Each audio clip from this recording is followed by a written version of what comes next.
Well, Kasia, thank you very much for taking the time to sit with us today. So tell us about what is We Play to Win? Well, thanks for having me first. And We Play to Win is a nonprofit organization that I started roughly about 3 years ago. It's an organization that uses the power of sports, the platform of sport, as a vehicle to reach disadvantaged youth with a focus on women. So through sports, the goal is to empower them, to inspire them first, then to empower them, to educate them, to develop them, and then with the hopes that they'll pay it forward and invest in their own communities. So speaking a little bit more specifically about that in terms of the utilization of sports to empower them, how does that play? Well, what I typically tell people is that when you approach individuals you don't know, especially individuals that have been traumatized, individuals that kind of are on the other side of the tracks, if you will, that have some kind of reticence to you because of their experiences in life, it's very hard to reach out to them just to say, hi, how are you? They usually have gone through something so bad that there's not room for any more emotion, for any more stress. But what I've found, having played soccer as a youth, is that when you use sports, the power of a ball, the power of some kind of sporting equipment, a baton, something that engages play, it just draws people out, just not just youth, men, women, older people, certainly at the different spectrums. At one spectrum, they're just watching the much older people. At the other spectrum, the younger ones, they want to play, they want to engage, they want to compete. And when that happens, the barriers just naturally come down and the dialogue starts. So you mentioned starting the program about 3 years ago. Was this something that you had a vision for when you were here at Penn, or what was what got it started? Wow. I think that started over 30 years ago. Wow. Yeah, that was a vision. I'll put it this way. As a young person, I had a vision that I always wanted to be in sports. Coming to Penn, that crystallized because I started to see how to apply business principles, how sports could be a business in a sense. Even the nonprofit aspect of sports still has to be run as a business. Mm-hmm. But I didn't really execute on that until about 8 or 9 years outside of Penn. Penn certainly helped develop the business understanding of what it would take to execute that. As far as the vision and the dream, my story is a very interesting story. Shortly after I was born, I contracted polio. It was a brush with polio, but I didn't walk until close to the age of 2, whereas most children are trying to walk at 6 months and are certainly on their way by 11 months. So you can imagine I'm 2 years behind, close to 2 years behind in my development. And so sports was very, very powerful in my life because I found a ball, started to play it, and it developed me. I should mention that at 2 I started to walk quite spontaneously, quite miraculously, and the first thing I attached to was sports, a ball, running, something that kept me very active. I did not have physical therapy, strength coaching. I grew up in West Africa where we didn't have those luxuries, I guess we call them, those resources. So really my therapy, both mentally and physically, was engaging in sport. And believe it or not, it actually caught me up on my development by the time I was about in middle school. Well, I would say that's quite catching up from starting late to being a world-class soccer player. That's pretty impressive, I would say. What programs have you done with NFL players? Well, there's a program in particular called the CARE program, which is one of 4 programs that We Play to Win does. Mm-hmm. The CARE program is a program that's a collaborative effort across several professional or elite athletes or former elite athletes, and that's where the NFL players have come in. It was an original idea by Israel Idonije of the Chicago Bears, mm-hmm. And interestingly, there were pockets of people, I think, around that were wanting to do something either with their platform or with sports, either in their home, their native home, their origins, or where they live.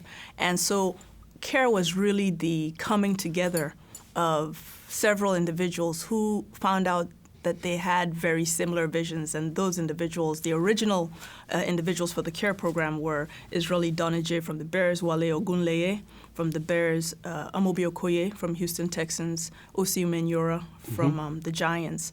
I think they sat down and kind of talked it over. At that time, it wasn't even technically called CARE, but what I'm trying to say is there was a vision, there was a hunger already in the NFL. And so I came on board very shortly because they heard that, oh, there's somebody else that's trying to do something like this, who is doing something like this. So there's power in numbers. Israeli Donje kind of took the lead, and you know, his mantra is together we succeed. So he's been very critical in gluing everybody together.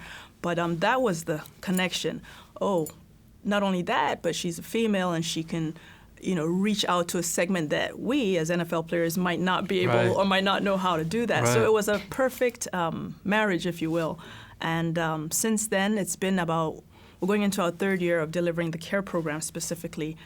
Israel and I are very, very close in planning that, in partnering together. Wale Ogunleye is still involved. There are others that do things that we're in touch with, but some other individuals might have slightly different visions or different goals, which is not to say it's wrong. So, for example, Amobi Okoye just came back from Nigeria with Kate. He has a program called Kate. And he does some philanthropic work, but he's really more about, from my understanding anyhow, taking football, the infrastructure of football, and formally launching some kind of program, a formal program that will teach football through the schools and that process, the university process. The activities that Israel, myself, and Wale are involved in are really solely based on the humanitarian aspect. It's how do we use the platform of sports to deliver hope, to deliver education, and a very major component of the CARE program is a medical component. And so it's how do we use sports, or the platform that sports has given us, to facilitate the delivery of health care, in many cases the delivery of life to people who would never have that. And so beyond the healthcare component, how else do you see pro athletes or NFL players specifically sort of working in this space and helping out in this space? Well, I think beyond the medical component, because you're right, they don't really deliver the health care. Right. They're really involved in the sports, taking the sports and empowering, motivating, doing fitness clinics. So there's a component that's certainly health and medical related. There's a component that's motivational, inspirational, empowerment. And then there's a component that's just physical fitness and taking care of your body and learning some rules about the game, but it's learning how to conduct yourself on and off the field, learning how to deal with stress, learning how to work together under pressure. That's what I see the programs that the NFL players are into. That's what they're doing. And, like the guys that I mentioned, I know there's quite a few other NFL players that are getting into the field. Certainly, there's a lot of them in the United States, but I'm assuming you're talking about in Africa. Yes. Specifically. Yes. I know that Amobi Okoye went with a couple of other NFL players on his last trip. So just by observing that, I know there's huge interest by several others to take what they see that we've been doing and to replicate it in their respective nations of origin. Gotcha. Or to join forces and find a way where we can rotate, which is a challenge. So are you saying that not only more players are looking to participate, but that the players that maybe would have been the early participants are spending more time and resources with these programs? I believe so. I spoke to, I think it was about a year and a half ago, I spoke to Ovi Muheli from the Falcons, and I know that we were just talking and sharing some ideas on the phone, and I know that that's one thing that he said he's wanted to do. I know Nnamdi Asamoah does stuff. I've heard Chinedum Ndekwe wants to do stuff. So these are individuals that the fraternity, the group, is small enough that we kind of talk and hear what everybody's doing, even if I don't know them personally. They know, here's a lady that's doing something in this space. Let's understand, let's learn from that. So a lot of the NFL players, especially the ones of of African origin, whose parents perhaps grew up in Africa, there's something in our culture that even if it's just to make your parents happy, you want to go back and do right by your people. You know, That's great. We don't have a social security system per se in Africa. You've heard the proverb that it takes a village to raise a child. So our social security system is when you're young, other people take care of you. When you mature and you're made or you have more, you come back and take care of them. And that's truly coming full circle. That's terrific. So given that, and given that we've got more NFL players that are coming back and helping out, how popular is American football in Nigeria? 0. Why did I know that was going to be the answer? Goose eggs. You know, I actually, interesting, I have a video clip that I'm going to show later on, but this is what the guys were saying on the clip. They were like, what did they know about football? 0. But the talent is there. And they don't know anything about the technical game, but they certainly now know that there are individuals who look like them, who are from where they're from, who act like them, who ate what they ate, that are now huge physically and that are successful and that they're playing football. So there's now an interest, especially amongst the young people. Because it's so new, it's neither a man's sport or woman's sport over there. So we have ladies that show up to throw a ball and to, you know, put on the pads. So you could say that there's a growing interest. Definitely. There's awareness, a growing awareness, a growing interest, but 0 knowledge on the technical aspects. But now I think it's certainly going to increase. So tell us, what's next for We Play to Win? I'm very excited. There's a lot coming up. We're still going to continue our program with the CARE collaborative effort with Israeli Donna J and some of the other partners that we're with. We Play to Win itself is focused on its other 3 programs as well. We have a program called We Play, She Plays. As I mentioned, we're focused largely on the woman, the young woman, because they're so beat down, if you will, in a lot of societies. They're second fiddle. And so that program is around using sports to talk to young girls and to help them reestablish their identity. Many of them have been through trauma, war, rape. So it's using sports to teach them about their bodies, their capabilities, their confidence, their beauty within, and the fact that they can overcome that. That's still going on. That's really exciting. There's something called YES, which is youth empowerment through sport and song. Music is a very large aspect of everything we do in Africa. So that's actually fusing music and rhythm with sport for both young boys and girls. And then finally there's a program called LEAP, which is about leading through education and academic performance and incentivizing young people through contests, essays, things like that, just baby steps. This July, I'm going to Liberia for the first time. I was asked to come to Liberia, which was a privilege for me, by Barbara Gunti, who is the head of the Liberian Amputee Football Association. And so for the first time, I'm going to expand outside of Nigeria, which is my home and my comfort zone, into Liberia to a group of very needy young ladies, women who are amputees. Some of them are double amputees, and to make matters worse, they've been preyed upon because they're amputees. And Barbara and I were talking. She had known me from the world of soccer, and she said, we don't have anybody in Liberia to call a role model that's a female. We don't have a big sister. We don't have a matriarch. We don't have a mother figure. These girls need somebody. Would you adopt the country? And I've never had, somebody ask me that. It's powerful. Yeah. So that's next. I'm very excited. Oh, that's terrific. So tell us about your experience at Penn. Oh. And take us back, and certainly there must be some learnings that you took, both academically and outside the classroom, that may have contributed to you being the success that you are today.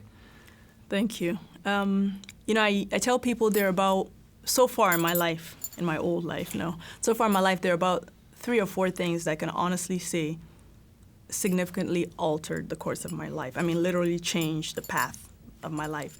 Penn is definitely 1 or number 2. coming to Penn kind of reset so many things. First and foremost, the fact that I came to Penn on a scholarship.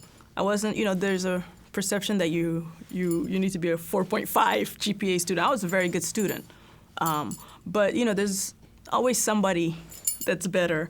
And coming from where I came from, having grown up in Nigeria, West Africa, in a small town, I never, ever thought, I never even envisioned Penn. So coming to Penn, the mere fact that they said, we want you, and we're going to make sure that we're going to make it a possibility for you to come here for 4 years, lit something up in me. And that alone, had me sold and had me committed to Penn for life and had me believing that I've got something. There's something they see. I'm a pretty confident person as it is, but there's something that they see that kind of threw my doubts out of the window. And then when I came to Penn, the experience was one of the best experiences I've ever had. It was top-notch faculty. The discipline, I will say, that Penn gave me is something that I struggle sometimes when I deal with people who might not have the same background, because Penn really teaches you structure and how to think very critically through things, how to analyze things, and how to do so under compressed time frames. It just teaches you how to work within confines, if you will, which is kind of life. So there's a way that I approach problems. There's a way I approach business. There's a way I approach nonprofit business, because it's still business. Right. And that way is really as a result of my training at Penn. It's looking at numbers. It's looking at statements. It's looking at structure, looking not only internally, looking externally. The things that I learned at Penn that sometimes individuals say, I live in Los Angeles now, and they say, man, you've got an edge. You've got an edge. And how did you think that? How did you do that? And I just say, that's my training. It just comes second nature. And that's what 4 years at Penn did to me, not to mention the tremendous network that Penn has given me, the tremendous support from that network that Penn has given me. And, ultimately the Penn pride thing is something I think I'll never lose. I'm definitely a Quaker for life. That's terrific.